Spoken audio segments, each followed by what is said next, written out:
Hello, everyone. So, this is a special edition episode of Cross Trails podcast. This is a post race report for the Centurion Winter Downs Way 100. I'm absolutely battered, safe to say.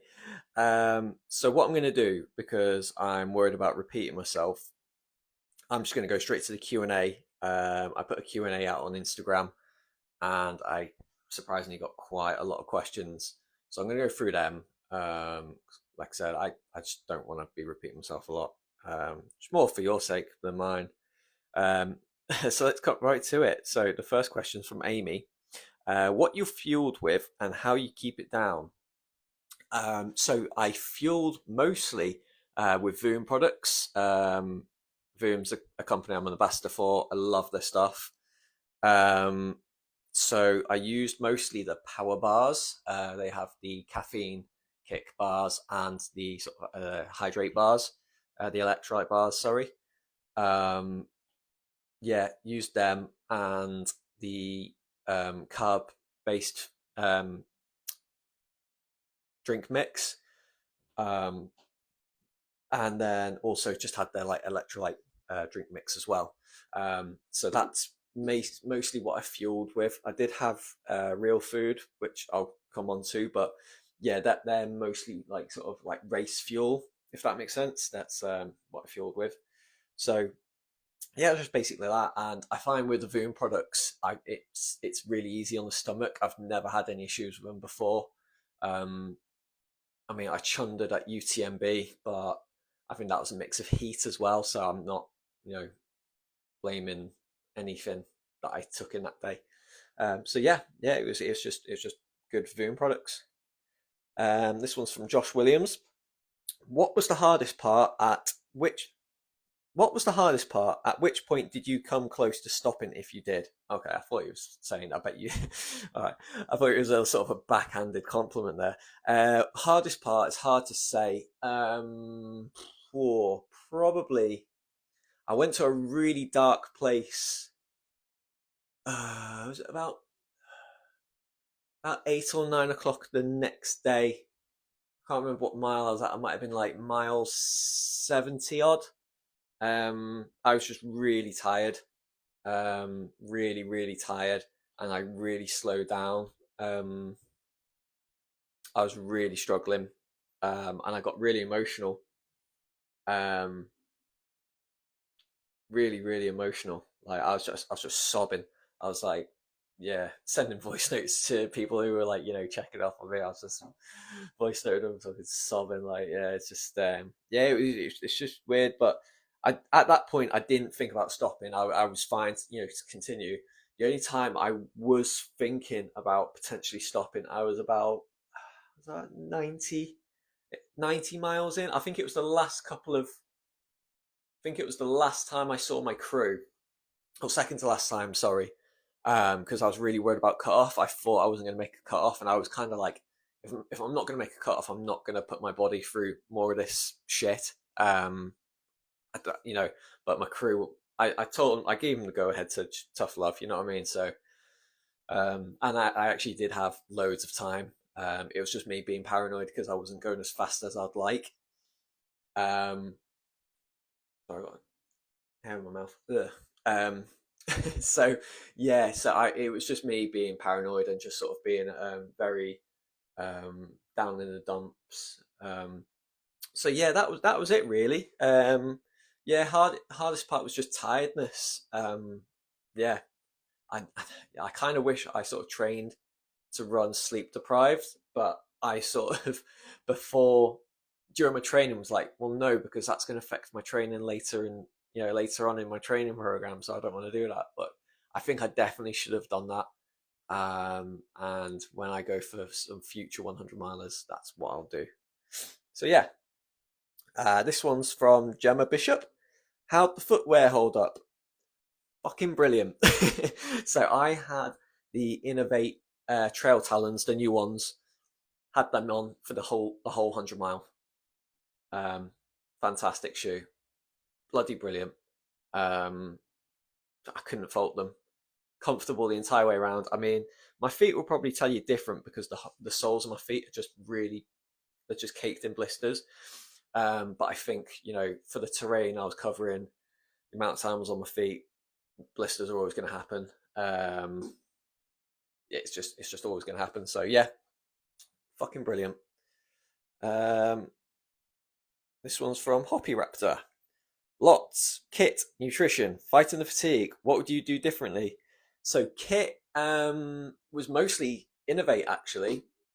So I had Innovate shoes, Innovate tights, Innovate waterproof jacket, Innovate mittens, which I actually wore quite a lot, especially during the night sections.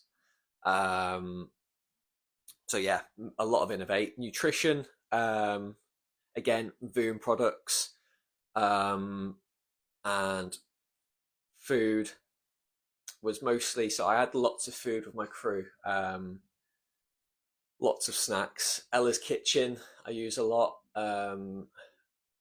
Porridge. So basically, what I was doing for my nutrition was, say, I got to dinner time, I would eat dinner, and then when it got to breakfast next morning, I'd have breakfast, and I was just trying to keep it as sort of natural as I could. So like it started at 2 o'clock, we got to the start at 1, and I had my lunch before the race.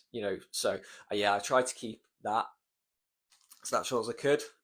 Fighting the fatigue. Lots of Voom caffeine power bars, and actually caffeine bullets as well. And I'd drink coffee whenever I could. So they had coffee at the checkpoints, and my crew had coffee with them as well. And as well, just trying to stay awake on you. Like there was a few times where I was falling asleep while I was walking. It was a lot of the wanting to finish that helped me fight the fatigue. What would I do differently? I don't know, because right at this moment I'm thinking I never want to do it again. But if I was to do it again, probably, I don't know. I actually don't know, because there's everything I'd done right. It was just my legs, my knee on the day just didn't like it after, I think it was after 50 miles. So yeah, what would I do differently? There must be something I'd do differently, surely. But right at this moment, I can't think of it. It might come later on in the episode, I think, but I'll keep that. I'll come back to that because yeah, there must be something. This one's from Sarah Raymond. How did you find self-navigating with only 3 aid stations? So the self-navigating was actually fine, because part of the mandatory kit is you have to have the GPX on either your watch or a handheld GPX device. So I basically just followed my watch, because it followed the. Let's find out. It's the North Downs way. No, you start on the South Downs way. South Downs Way, Wayfarers Walk, St Swithin's Way, and the North Downs Way. So all of the ways are signposted, but it's just parts, obviously, where you leave the North Downs Way to go onto when you go from the South Downs Way to Wayfarers Walk, you just sort of like need to look where you're going, and then obviously just follow your GPX on your watch. I did have a fucking drama at the end. So I think it was like 96 miles in. So I thought I charged my watch at mile 60, but it obviously mustn't have charged. So 96 miles in, my watch died. So I had to borrow one of my crew's watches just purely for the GPX. So yeah. Oh, that's one thing I'd do differently actually. Is make sure everything's charged.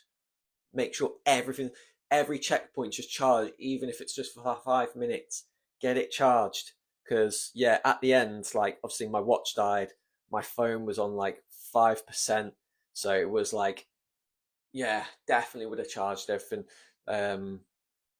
Just make sure everything's working because it could have been catastrophic if I hadn't run into my mate George during those last 5 to 4 miles.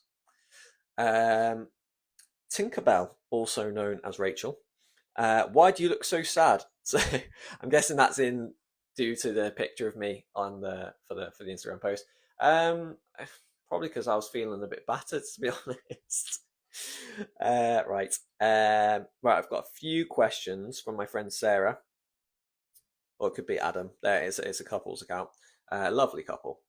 Um, so we'll go through all of them.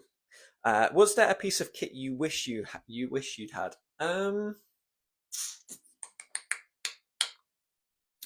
Do you know what? No. I think I had everything I needed because I had all mandatory kit and then I had like just extra layers as well in my bag just because I knew the I mean for the temperature change from daylight to nighttime was not much, so I think it was like highs of 7, lows of 5, so it wasn't that much of a temperature drop. So yeah, no, do you know what? I don't know, that might be another question I'll come back to, but because I can't think of anything right now. I was pretty happy with everything. Um, so let's have a look. What else? How many times, if any, did you change your socks and shoes? So shoes, I didn't change once. Innovate Trail Talons, fucking brilliant. Socks, I changed t- twice. So I went through. So I have 3 pairs of socks. So yes, I had my original pair of socks, which were Innovate. Um, and then I had another pair of socks, and I changed them. But that's because they were like below the ankle, and I found debris was getting into my socks quite easily. So I went for over the ankle socks. Um, so yeah, it would have only been one change of socks if I wore the right socks. So yeah, but yeah, that's it. And it was only because I only changed the first pair of socks because I went through probably about half a kilometer of ankle deep water. So yeah, that's the only reason my feet were freezing. How did you find the nav? A few people had issues. I found the nav absolutely fine. I do understand some people did have issues. I literally just kept looking at my watch every now and again. If I hadn't seen a route marker in a while, I'd just check. There was a few times when what I'd do is, because the GPX sort of cuts across places quite often, I would get my phone out and have a look at it on Strava, because it's very sort of um, precise on which way to go. So, and obviously you can sort of use your phone as a compass to make sure you're going the right way. So yeah, it was just a case of just be vigilant of what your GPX is showing you, and if you're not sure, double check on your basically a handheld device, which was my phone. So yeah, I didn't have any issues at all. The only time really was at the end on Box Hill, because you literally couldn't see much further than your hand from your face because of the mist. Um,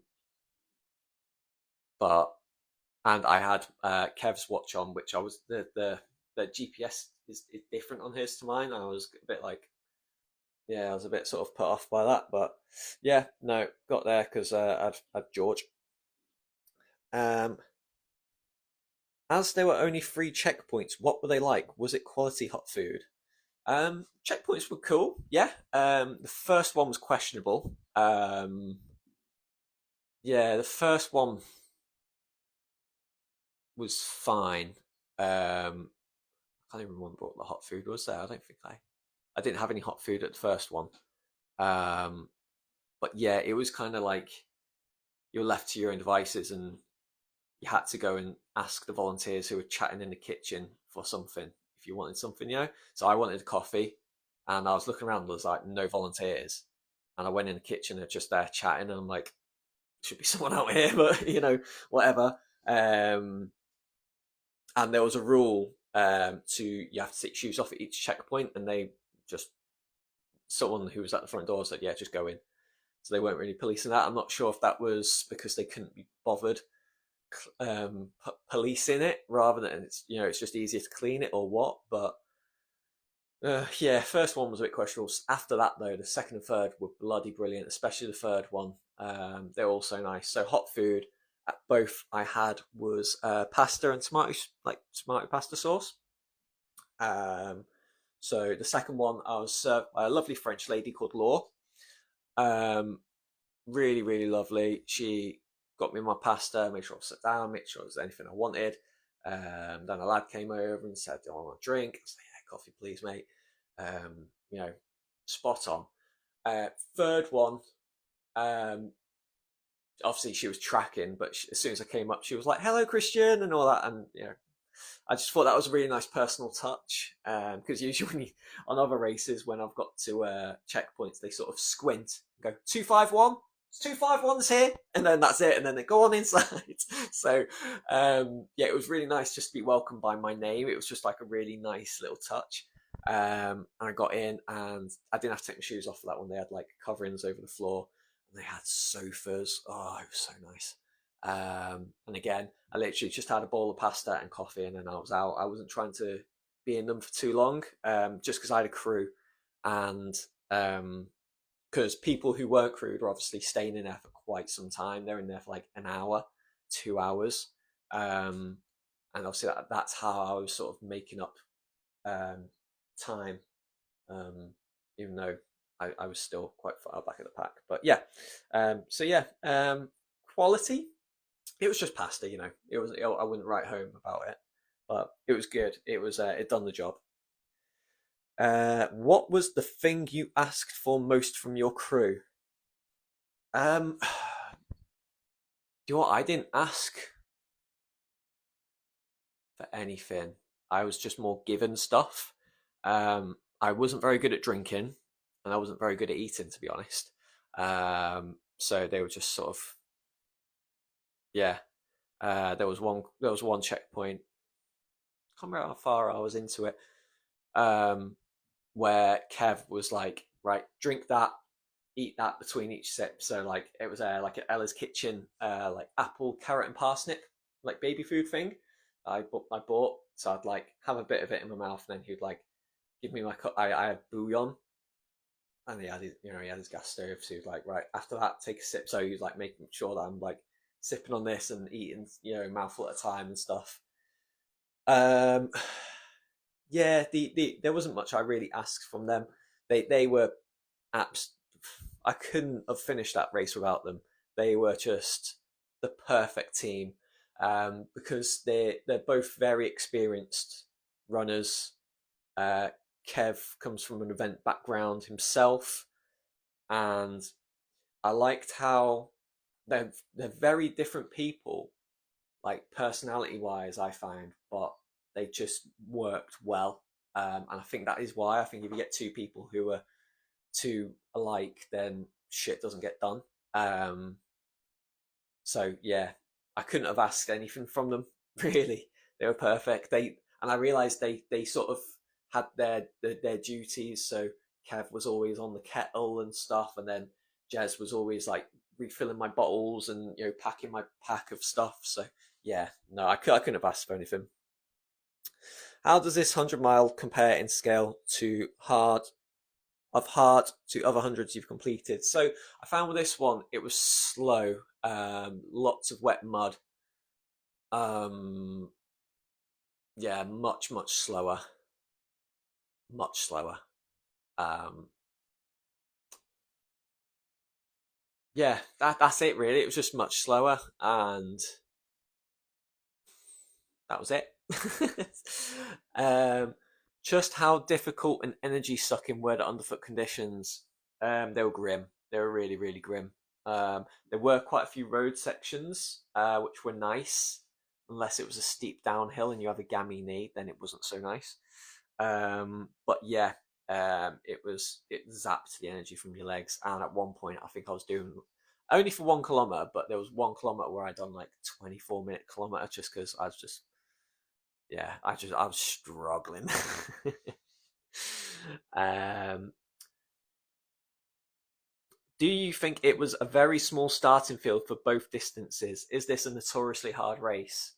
Um, so notoriously hard race. It's hard to say because this is the first year it's been on for the 100 miler. This is the second year it's been on for the 200 miler. So I can't say it's notoriously hard. It's harder than the guy who runs Centurion Running. He has set this up as a like this is harder than our other races, and this is sort of like comparable to Spine in a way. Like a lot of his like videos that he's done for like equipment for this race, he sort of said if you're going to do a Spine, you'll need this and all this sort of stuff. So yeah, I think on his roster, it's the hardest of his races. I can't say because it's the first of his races I've done, but from what I've heard from other people as well, because there are a few people I was running with who like just sort of like how a lot of people in Northwest do GB Ultras races a lot. A lot of people down there do Centurion races and just know all the races. So, but a lot of them were saying it's bloody difficult. And I think it's a small starting field. Yeah, because I think there was only 66 people in my race. I can't remember how many there were in the other race. Um, so yeah, for the 200, I'm not sure how many they were compared to last year. But it's a 200-mile race. There's not going to be hundreds of people signing up for it unless it's one of the big ones like Spine or whatever. Hang on, just going to need to sit down. I've been stood up and my feet are battered. And also it's a new race. Like I said, like this one I've just done was the first. So yeah, maybe after this year there'll be more people. What's your fueling look like over the 100 versus what you had planned? So I planned to eat a lot more than what I did. That's it, really. I had all my stuff in the van with my crew, and I didn't eat a lot of it. And it wasn't a case of just like, oh, I can't keep anything down or anything like that. It was just a case of I'm not hungry, and if I force anything down, maybe it won't end well. Um, so yeah, it was mainly that really. Um, where's your question gone? Oh, this question's by Gaz. Sorry, I've been answering so many questions from Sarah and Adam. So this is from Gaz asking about what's fueling look like over the 100 versus what you had planned. I just wish I just expected to eat more than what I did. But like I said, I was eating real food. So, and I think as well the pace I was going meant I wasn't burning as many calories.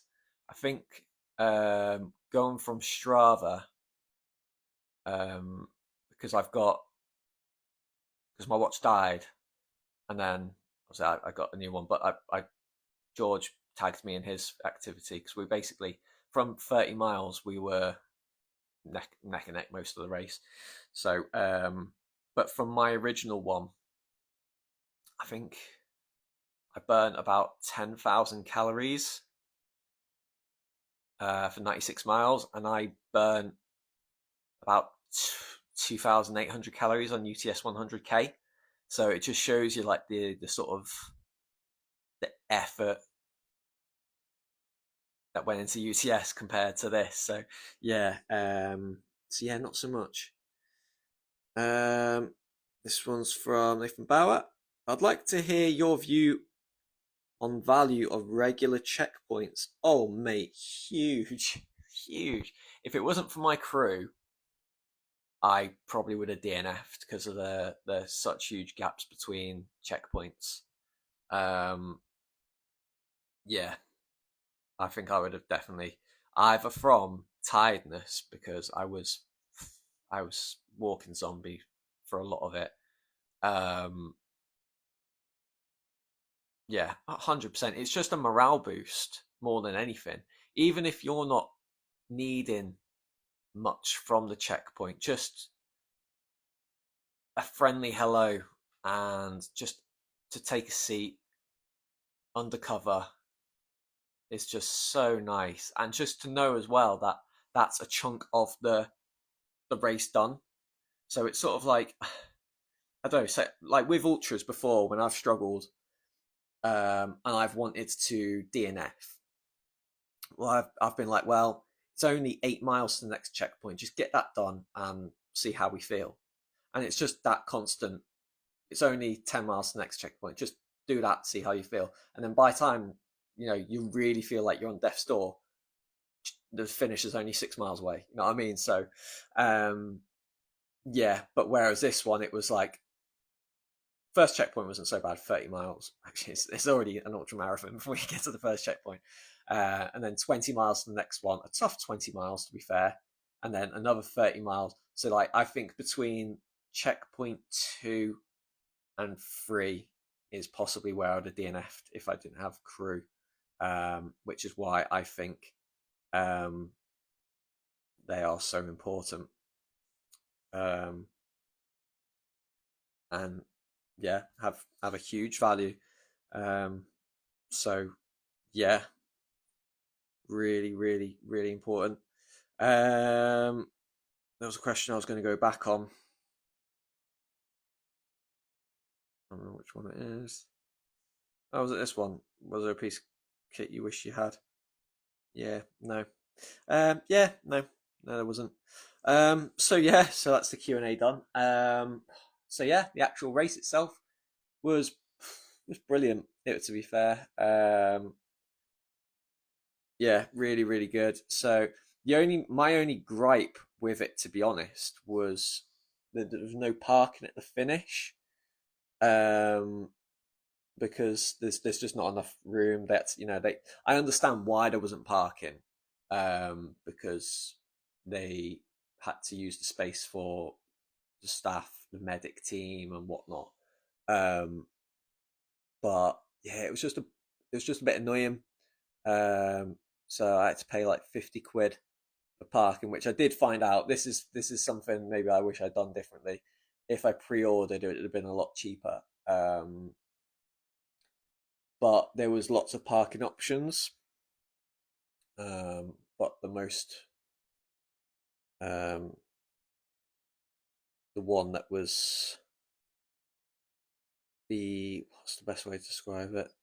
The easiest one for me, yeah, cost like 50 quid, which I weren't too happy about. But it was 48 hours parking, so really, it's just over £1 an hour, and I knew my car was fine. So, yeah, um, so yeah, and then I stayed in the accommodation at the finish. Stayed with a lad whose name I forgot. He's from Edinburgh, and he done really well in the race. Hang on, let me just have a look at the results because I might recognise his name. I think he done. He might have just come after Howard Dracup, actually. Oh, why does it keep showing me the wrong people?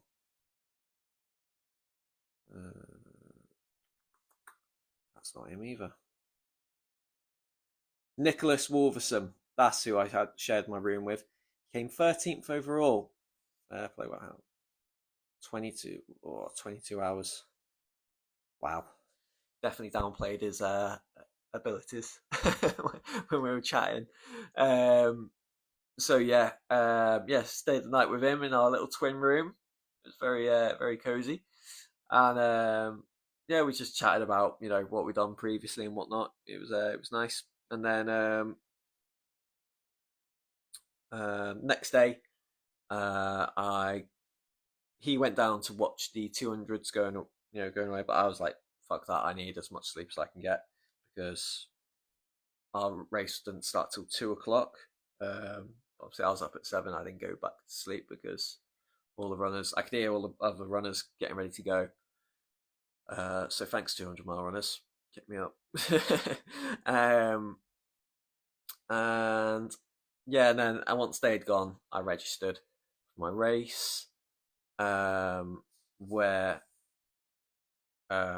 it was a really easy process. I think I was actually like the first one in. Um, I think I actually was like the first person that that got in actually. So I'm just checking something because yeah, there we go. Um, so yeah, got in, and then that was a really nice process. Met Sophie Bennett as well, who um, I've known from Instagram for a little while, and we were just chatting for ages while she was doing my Mansuri kit check. Got her in a bit of trouble because there was a queue forming. So I did apologise to her, and she told me to get off my phone during the run. She's like, "Get off socials, meant to be running." But yeah, and then it was just sort of a case of waiting for Jez arrived first. So we went back to my car, packed all my shit from my car to his van, and then just dossed about in his van, just chatting, having a catch up because I've not seen him for a while. And then Kev turned up, and then we drove, transferred all the stuff to him, and then we went to the start, which was at the Amberley Mining Museum. Really nice venue. There was parking there, which we could have. So it was weird. So you could leave your car at the start and be absolutely fine, but then obviously you got to get from the finish to the start. Um, yeah, for me, it just yeah would have just been easy to have parking at the finish, but well, that's my only gripe really with the race. But anyway, um, new drivers problems, eh? Um, and then yeah, basically the race started. I started off really well. I started off really strong. I think that's what my problem was. I was way too fast. So obviously, if you got me on Strava, splits you see are actually George's.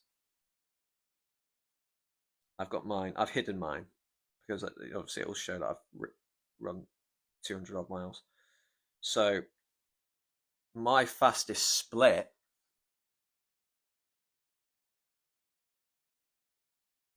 was it was like 5 minutes 51. Yeah, 5 minutes 51. If you're not a podium runner, you should not be doing that in a 100-mile race. So yeah, for the first 20 miles, I was averaging 6 minutes a kilometer. I should not have been going that fast. So that's one thing I will take from this race and learn is just go fucking slower. You're not a fast runner. Like I'm not a fast runner. I'm not a podium runner. I'm not a sponsored athlete. Go slower. Like if you're in the back of the pack, fuck, who cares? I'm there for myself. You know what I mean? It's so yeah, that's one thing I would learn from this.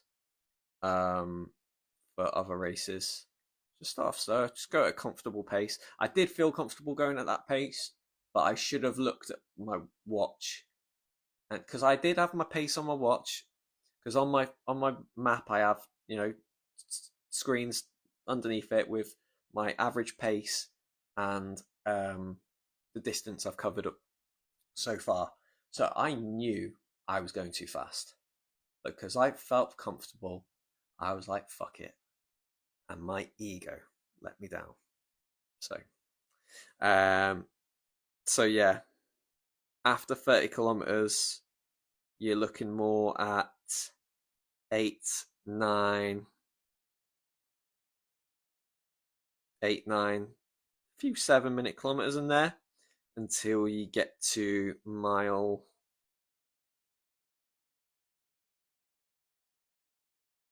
I'd say 35, and then it gets to more like tens, 11, and then yeah,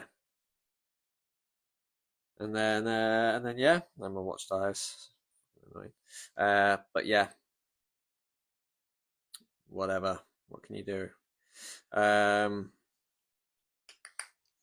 so yeah, but met some really lovely people along the way. Um, Paula Bradford, I ran with for quite a bit. I think she was like the first person that I actually like had a full conversation with. She went on to be third female. She is a really cool person. I didn't even it wasn't until it wasn't until we saw each other on Instagram later I actually knew what she looked like. I had no clue. Um I was just like hot on the heels and just, you know, focusing on my head torch, what my head torch will allow me to see. So yeah, um, yeah, she is really cool woman. And actually, speaking of women, no women DNF'd in this race, which I think is fucking cool. How many men DNF'd? Let's have a look. Let's have a look. Where's the tracker? I'll find it now. Actually, it will show me on the results, won't it? Yeah, of course it will. Here we go. How many men? 1, 2, 3, 4, 5, 6, 7, 8, 9, 10, 11, 12, 13, 14, 15 men DNF'd, no women. And when you think about, so there was only 10 women who went into the race, but when you think there was 64 in total, percentage wise, that's a hell of a lot. So Kerry, another runner who I was running with quite a bit, Kerry Cooper, really lovely person as well. So we were running together, and we were talking about this actually because we were talking about no women have DNF'd yet, which is bloody brilliant. And yeah, she was saying like I think in the average percentage of women in ultra races is about 10%. When you think like 10 out of 64 is good going, and the fact none of them DNF'd is fucking amazing. So yeah, so yeah, I lost Paula at mile can't remember. I'm in mile 13. Yeah, because it was when I first saw my it was the first crew stop because she went on because she's hardcore. I stopped my crew. I mean, I think at that point, even if I mean, I think I did have something, but I think even if I didn't, I would have stopped just to say hello. Um, it didn't. It did help my morale, but it didn't help the fact that Kev had his dogs, and they are fucking lovely. Darwin and Jarvis, bloody lovely dogs. Um, pardon me. So, yeah, yeah. What else is to say about the race? There was lots of fallen trees actually. Um, yeah, which either were obstacles to climb over up with dodgy legs, or you just had to find an alternative route. There was one where me and Kerry were running together, and we actually had to go a mile off course to do it. I think it added a mile onto our end result, which wasn't ideal, but it missed out a flooded bit, so I was quite happy with that. Yeah, I was quite happy with that. Yeah, yeah. I mean, met some great people. George Berkeley as well, really nice lad.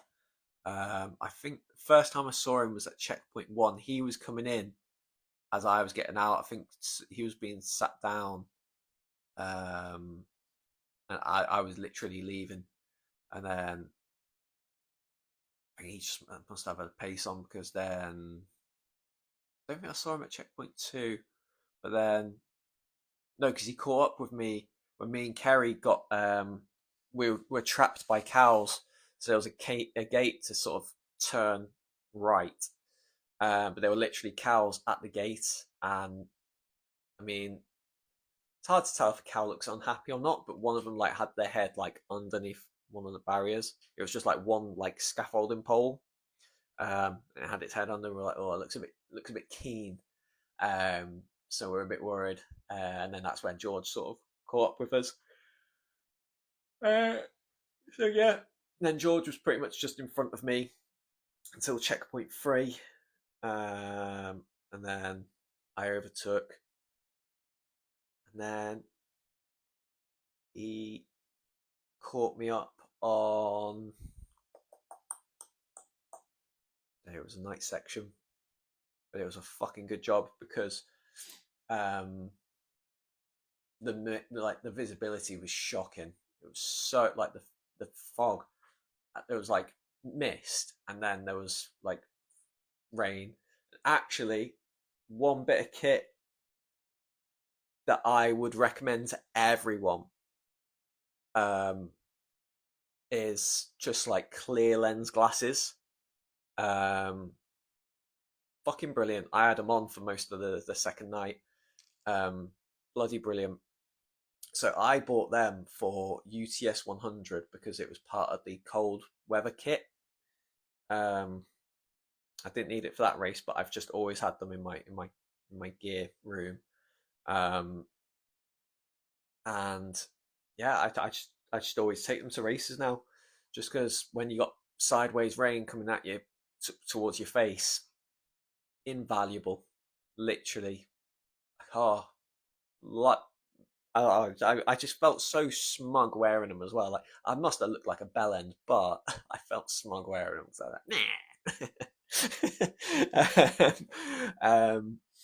So yeah, brilliant bit of kit. But the mist was so bad that you could only really see in front of you with both mine and George's head torches combined.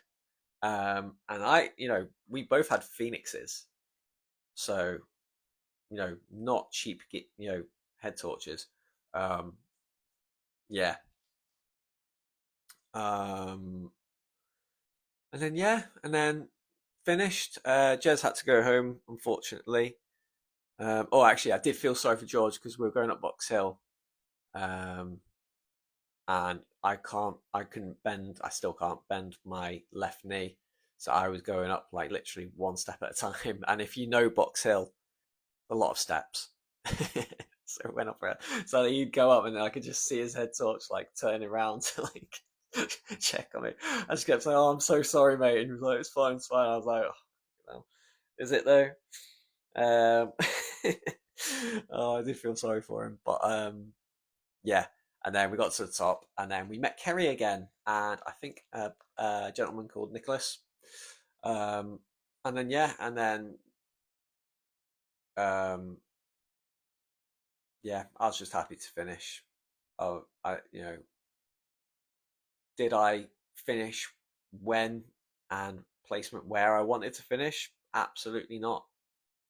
But it was just the fact the fact that I finished was amazing.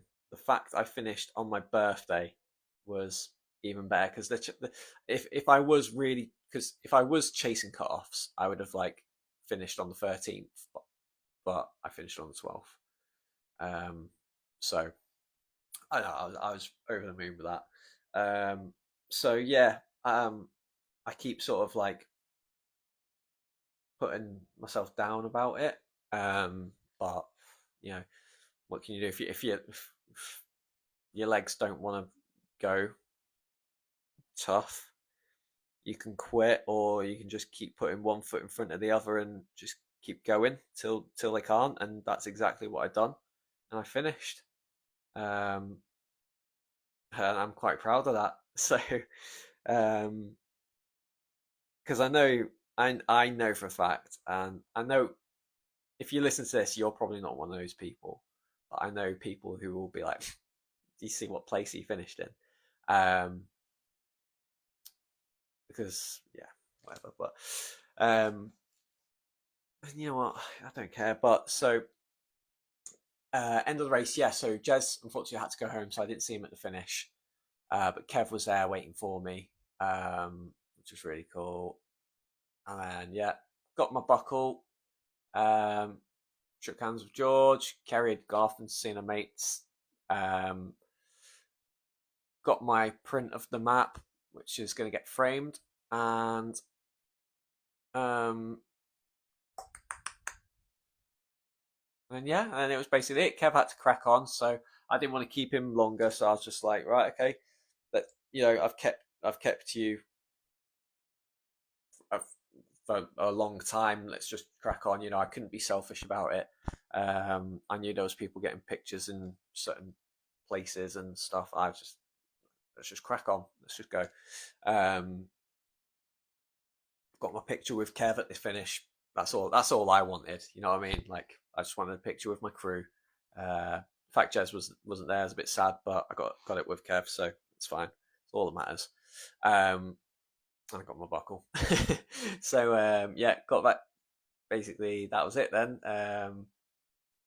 Got my stuff out of Kev's van. Well, Kev got my stuff out of my van while I hobbled to the car. Um, and then yeah, we said our farewells. I got in the car. I went on the gram for a bit. Responded to a couple of messages. I honestly, um, I cannot describe the gratitude I feel for the people who messaged me during and after the race because I said it on my Instagram post.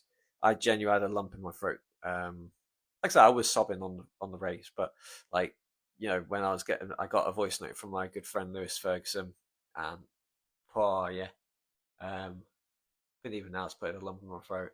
It was just so supportive and so positive, and he knows I'd go to the end of the earth for him, but like it just that voice note just done so much for my morale.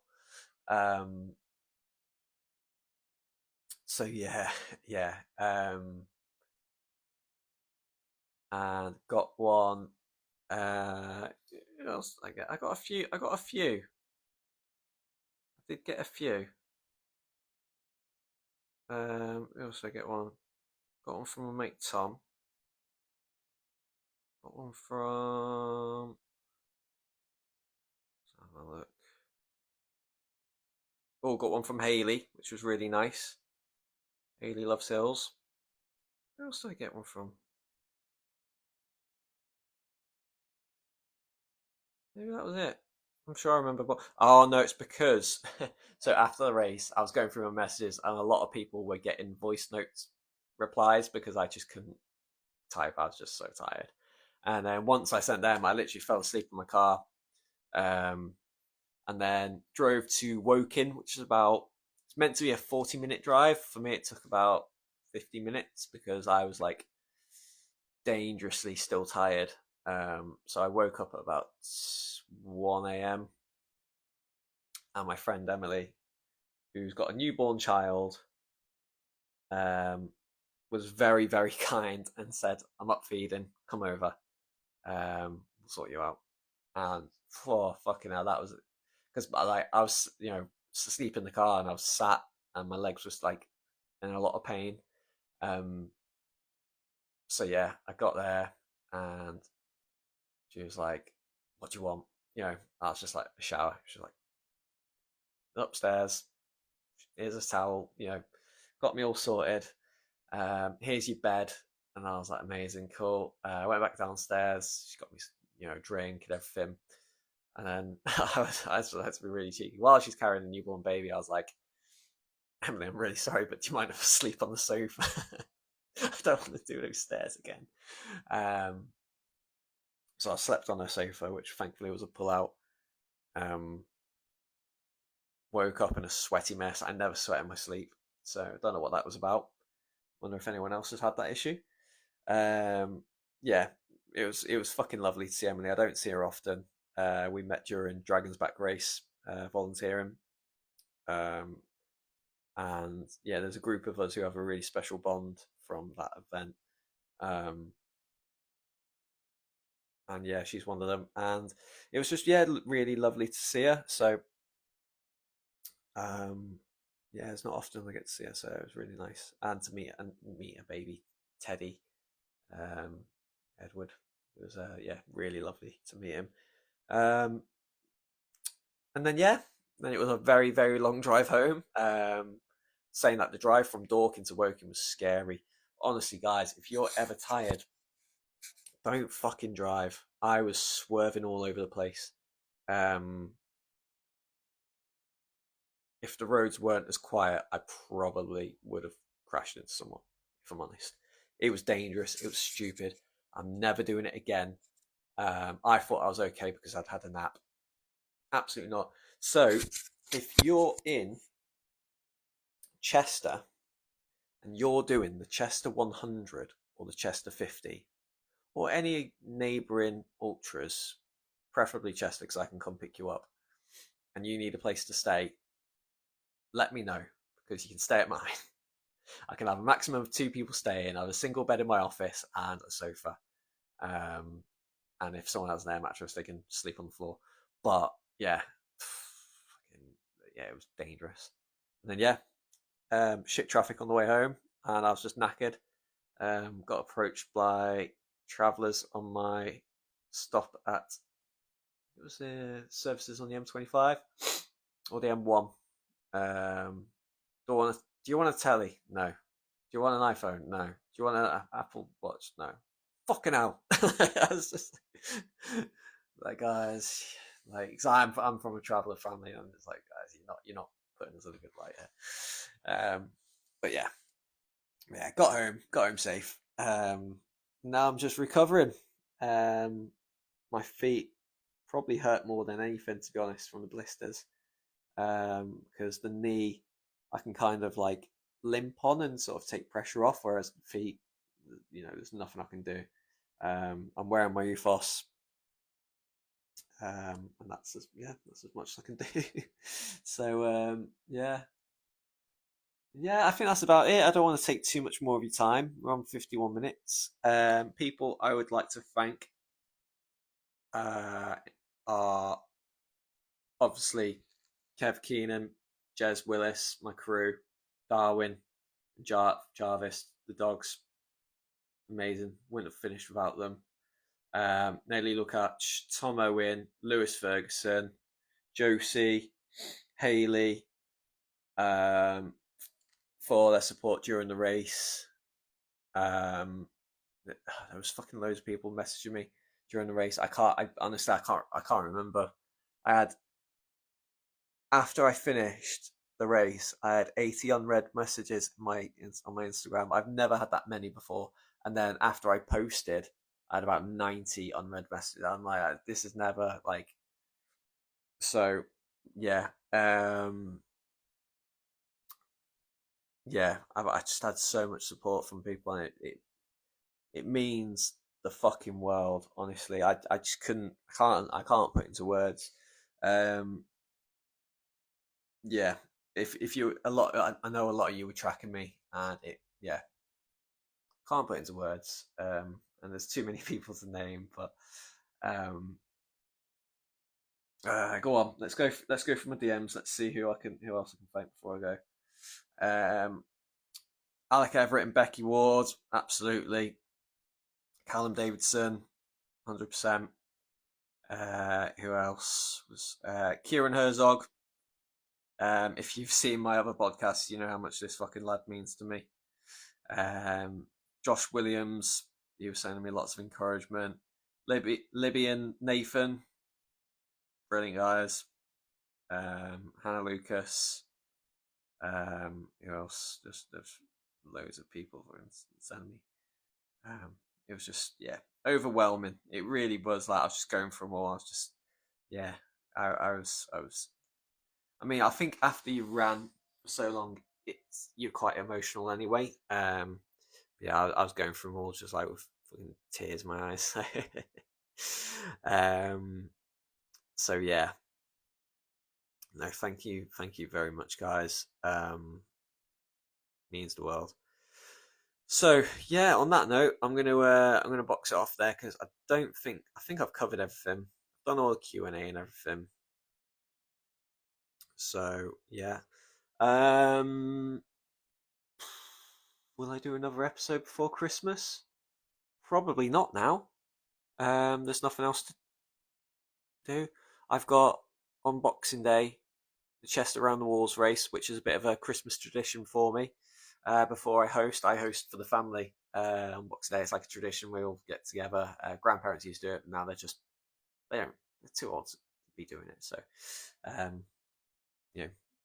they're saying that their knees are probably better than mine at the moment.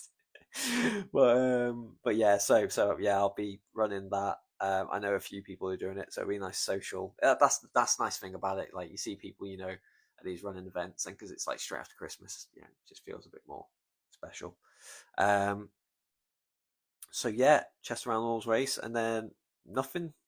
Maybe a few um, fell races, but then it will be the Lakes Traverse in April, 100 kilometers. I don't know how I'm going to train for that, to be honest. We'll see. Probably more recce's than anything. But yeah. So if I don't do an episode before Christmas, have a lovely one if you celebrate it. If you don't, have a nice day off. If you don't have a day off, I hope work treats you well. Um, yeah. So good night. Have a good one.